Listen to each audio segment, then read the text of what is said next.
Yes madam. Tell me your dream Sidney Sheldon book వచ్చిందా? Sorry madam, stock వచ్చి రాగానే అయిపోయింది. ఒక కాపీ ఉంచమని చెప్పాను కదా. సారీ అండి. Hello miss, just a moment please.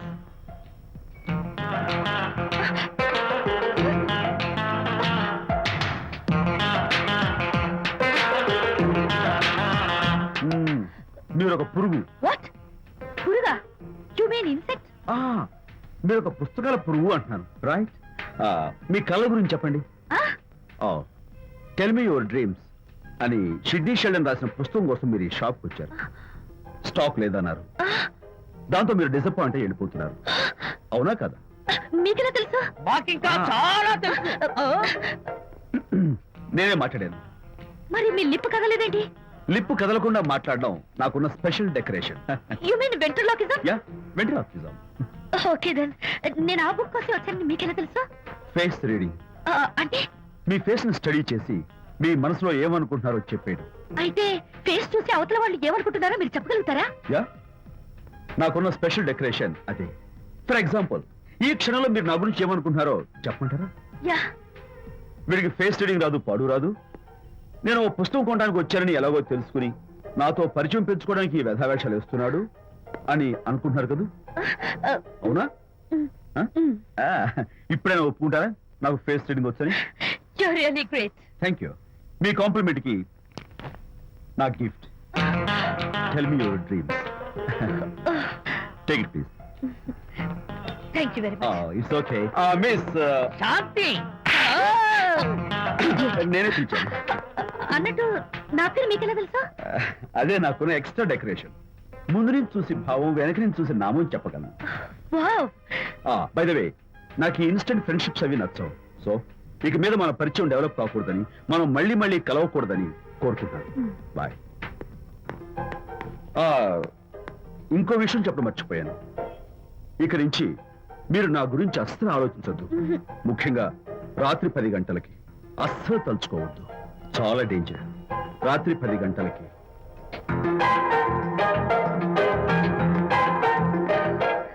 Typical guy.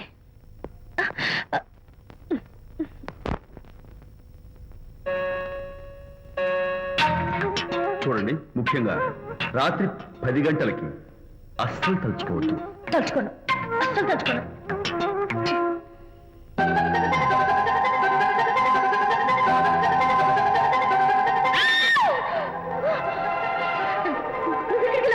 తలుచుకున్నా వచ్చాను. నేను తలుచుకోలేదు. ఇన్ఫాక్ట్ తలుచుకోకూడదని గట్టిగా అనుకున్నాను కూడా. తలుచుకోకూడదు అనుకుంటూనే తలుచుకున్నాం, అందుకే వచ్చాను. అయ్యో ప్లీజ్ ప్లీజ్ వెళ్ళిపో. మా అమ్మ నాన్న చూసారు, చాలా డేంజర్. ప్లీజ్. అది కూడా చెప్పారా తలుచుకోవద్దు డేంజర్ అని? No, I can't help it. అయ్యో ప్లీజ్ ప్లీజ్ వెళ్ళిపో. Okay. వెళ్ళు, వెళ్ళమంటుంది. వెళ్ళు వెళ్ళు వెళ్ళు. వెళ్ళమంటుంది. మాయ్, ఎవరిని వెళ్ళమని చూస్తున్నావు? అక్కడ ఎవరు లేరు. అయితే అంతా నా భ్రమ. ఇలాంటి పిచ్చి పిచ్చి భ్రమలు వస్తాయనే ఆ ఇంగ్లీష్ నవల్ అవి చదవదంటాను. డాడీ, ఇవాళ నాకు ఒక young dynamic and charming fellow కనపడ్డాడు. మన ఫేస్ చూసి మనం ఏం ఆలోచించుకుంటున్నామో చెప్పేస్తున్నాడు. నేనేం బుక్ అనాలనుకుంటున్నానో అది కూడా చెప్పేశాడు.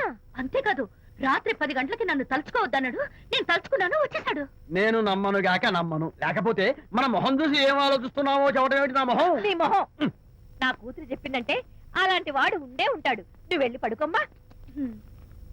భర్తమాట గడ్డం వస్తే రౌరవాద నరకాలు పట్టిపోతావే పాపిస్తానా అన్నాడు సరళ తండ్రి తన భార్యతో ఈ నవల్లో. డైరెక్ట్ గా నన్ను తిట్టే ధైర్యం లేక నవల్ని అడ్డం పెట్టుకుని తిట్టే చవట సన్నాసి మీరని నాకు బాగా తెలుసు. పదండి పదండి. ఆ అమ్మాయి పడుకున్నావు కదా, ఏమీ వెళ్ళలేదు కదా. అమ్మాయి వెళ్ళలేదు కాబట్టి నేను ఏమి అనుకోను. యునో, నిజంగానే రాత్రి 10 గంటలకి నన్ను తలుచుకోవద్దు అన్నాడు. నేను తలుచుకోకూడదు అనుకుంటూనే తలుచుకున్నాను. అది రియల్లో భ్రమ నాకు తెలియదు కానీ ఐ రియల్లీ టచ్ హిమ్.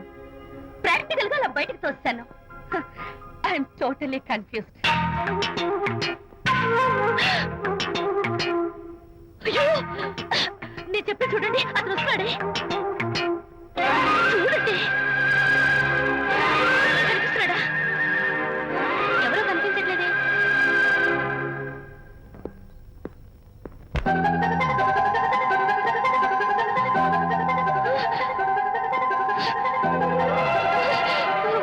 అయ్యో, నాకు కనపడుతున్నాడు, మీకు కనపడలేదంటే అయితే చూస్తే నేను మళ్ళీ భ్రమలో పడ్డంటే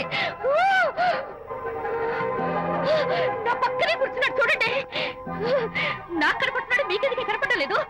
నేను ముట్టున్నాను చూడండి, చూడండి కనిపిస్తున్నాడు తల్లి. వాళ్ళకి కనిపిస్తున్నానంట. చెప్పానా నన్ను తలుచుకోవద్దు, డేంజర్ అని. తలుచుకున్నా వచ్చేసాను. ఫేస్ రీడింగ్ చెప్తారననే ఈయనే. ఆహా, అయితే నా మనసులో ఏముందో చెప్పగలరా సార్ మీరు? నీ పేరు నిర్మల. శాంతి నీకంటే అందంగా ఉంటుందని నీకు తెలిసి ఆ విషయం నువ్వు కల్పన చెప్పావు. నేను నీకు చెప్పాను కదా. Amazing, wonderful. మేడం ఆర్డర్ నేను చెప్తాను. Pav bhaji, yes sir. Veg burger Yes, sir. అందరికీ అవే తీసుకురా. Okay, sir. Go. ఈవేళ మీరు పావ్ బాజీ వెజ్ బర్గర్ అందరికీ ఇద్దాం అనుకుంటారు కదా.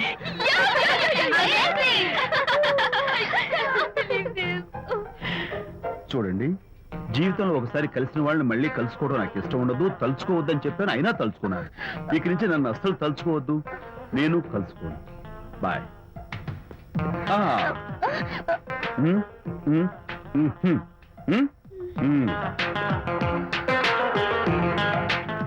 చెప్పుతుల్కాయ్.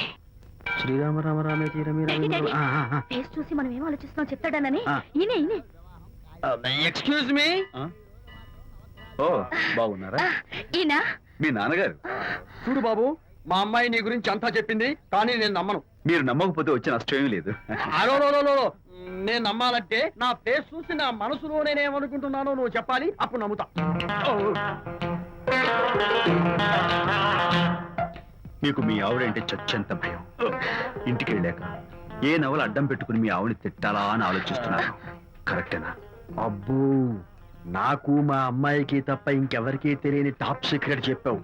నువ్వు సామాన్యుడు కాదు బాబు. ఇప్పుడు నేను గుడికి ఎందుకు వచ్చానో చెప్పగలవా? Very simple. మీ అమ్మాయికి మంచి సంబంధం దొరకాలని, త్వరలో పెళ్లి కావాలని ఆ దేవుడికి అర్చన చేయించడం కోసం వచ్చారు. ఆమె రైట్? సూపర్. సూపర్. తర్వాత అవతల అర్చన క్యూ పెరిగిపోతుంది, వెళ్ళండి. అలాగే. అమ్మాయి ఎందుకు జనం మధ్య నలిగిపోతుంది, తమ వెళ్ళండి. అది నిజమే. ఆ. మీ డాడీ కోరిక త్వరలో నెరవేరబోతుంది. కాకపోతే నేను నా వైఫ్ నవలా ఎవ్వరికి చెప్పను. థ్యాంక్స్. కాకపోతే ఇది అరేంజ్ మ్యారేజ్ కాదు, లవ్ మ్యారేజ్. లవ్ మ్యారేజా? Love marriage. మీరు ఓ వ్యక్తి లవ్ చేస్తున్నారు. నేనా? ఎస్. అతను ఎవరో మీకు తెలుసు. తెలుసా? తెలీదు. తెలీదా? తెలుసని తెలీదు, తెలియదని తెలుసు, తెలిసి తెలియని అయోమయ బాబోయ్, తెలిసి తెలియని అయోమయ పరిస్థితిలో ఉన్నారు. అదెవరో మీరు చెప్పొచ్చుగా. అవసరం లేదు. మీరు కళ్ళు మూసుకుని ఓం లవ్వాయ నమః అని గుడి చుట్టూ 3 సార్లు ప్రదక్షిణ చేసి ఆ తర్వాత కళ్ళు తెరిస్తే అతను ఎవరో మీకే తెలుస్తుంది. It's really exciting. ఓం లవ్వాయ నమః. లవ్వాయ నమః. ఓం లవ్వాయ నమః. ఓం లవ్వాయ నమః. ఓం లవ్వాయ నమః. కంగారు పడకమ్మా, నీ కాబోయే వరుణ్ నేను కాదు. శీఘ్రమే కళ్యాణ ప్రాప్తి వస్తూ కళ్యాణ గడియలు రాకెట్ వేగంతో దూసుకొస్తున్నాయి. నువ్వు ప్రేమించిన వాడు మేఘాల్లోంచి ఆగమేఘాల మీద శరవేగంతో రాకెట్లా దూసుకొస్తున్నాడు. జరదేపు.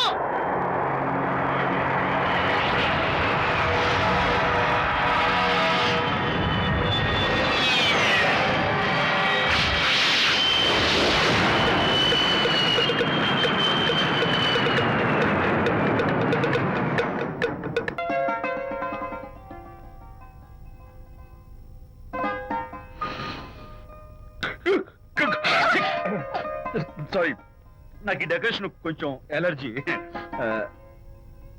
నువ్వేంటి అదోలా ఉన్నావు? సిగ్గా?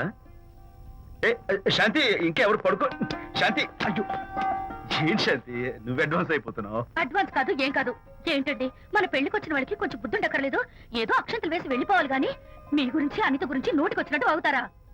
మా అమ్మ మాత్రం అదేంటి అల్లుడు గారు ఎర్రతోని పిల్లతో ఆ ఎకైకలేంటి పక్కపక్కలేంటి అలా రాసుకు పుసుకు తిరగడం ఏంటి, ఇదెక్కడ చూద్యమే అని బుగ్గ నొక్కుంది. శాంతి, పైగా మీతో నేగ్గా మాట్లాడి అనిత గురించి కూపి లాగమంది. వాళ్ళందరి సంగతి వదిలిపెట్టు. అసలు నువ్వు నా గురించి ఏమనుకుంటున్నావు? ఏంటండి మీరు, ఏంటి మీరు అసలు మీరు నా గురించి ఏమనుకుంటున్నారు? షిడ్నీ షెల్డన్ జెఫ్రీ ఆర్చర్ నవలలు చదివిన దాన్ని నేను పోయి అలా అనుకుంటానా? అరే వా. ఆ, కానీ బయట వాళ్ళు మాత్రం మీ గురించి బ్యాడ్ గా అనుకుంటే నేను భరించలేనండి. అసలు నీకు నా మీద డౌట్ లేనప్పుడు ఎవరేమనుకున్నా నీకేంటి? అది నిజమేననుకోండి, కానీ నాకు డౌట్ వచ్చే పరిస్థితి మాత్రం రానివ్వనని ప్రామిస్ చేయండి.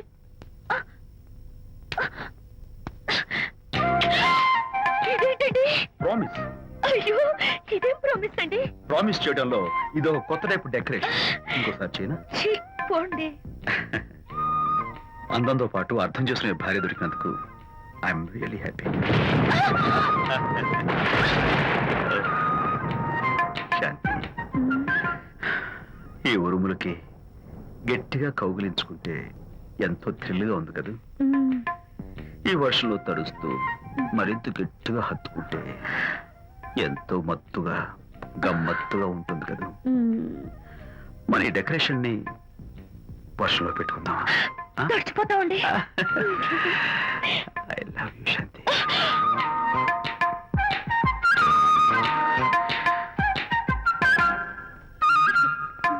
వంట మల్లిగాడా?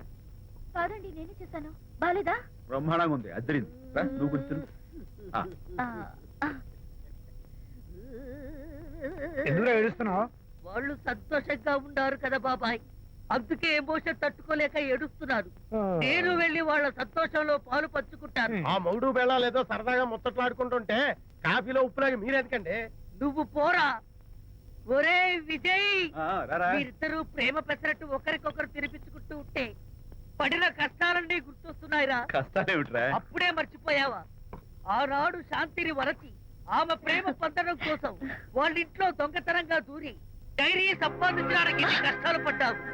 ఆ డైరీ సంపాదించాక నాకు పీసీని వచ్చు అని చెప్పడానికి ఇంకేంటి కష్టాలు పడ్డావు. ఏమైతేనే మొత్తానికి ఇప్పుడు సుఖపడుతున్నావు. అందుకే పెద్దలు అంటారు కష్టే ఫలి అని. డైరీ ఏంట్రా? డైరీ ఏంట్రా? సన్నాసి.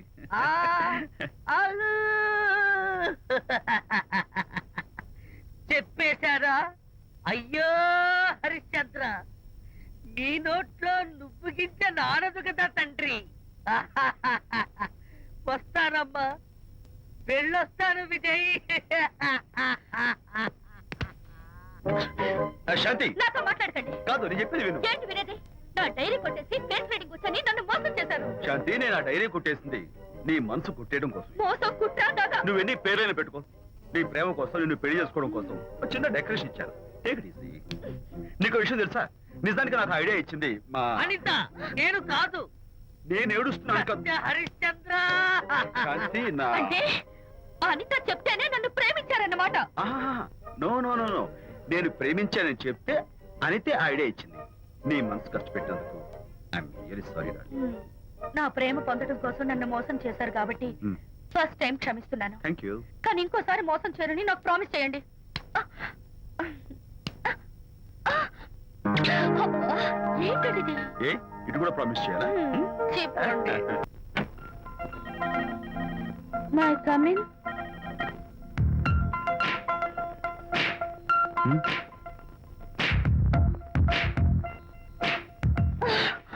I'm so sorry. డెకరేషన్ జారిపోతుంది, ఎవరైనా చూస్తారు. నా మీద కోపం పోయిందా? ఆ, జరిగిందంతా మర్చిపోతారు కదూ? ఆ, మర్చిపోతాను. ప్రామిస్.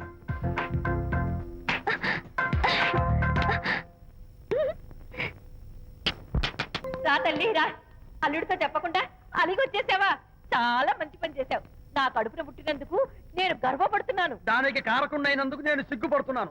ఆడపిల్ల అడిగి అత్తవారింటి నుండి వచ్చేస్తే 4 మంచి మాటలు చెప్పి పంపించాల్సింది పోయి వెనకేసుకొస్తావా వేరు పెనుగా అన్నాడు సుబ్బాయమ్మ భర్త తన భార్యతో.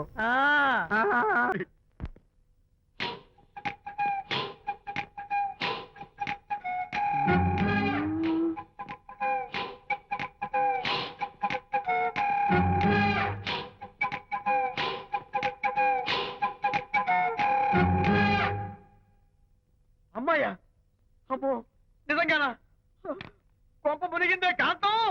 ఏమిటా పొలికేకలు? ఒలి కేకలు కాదు, ఫోన్ కేకలు. పెళ్ళాం దూరం కావడంతో ఆ విరహ బాధ తట్టుకోలేక అల్లుడు గారు ఆఫీసులో అందమైన అమ్మాయిని సెక్రటరీగా పెట్టుకున్నారట.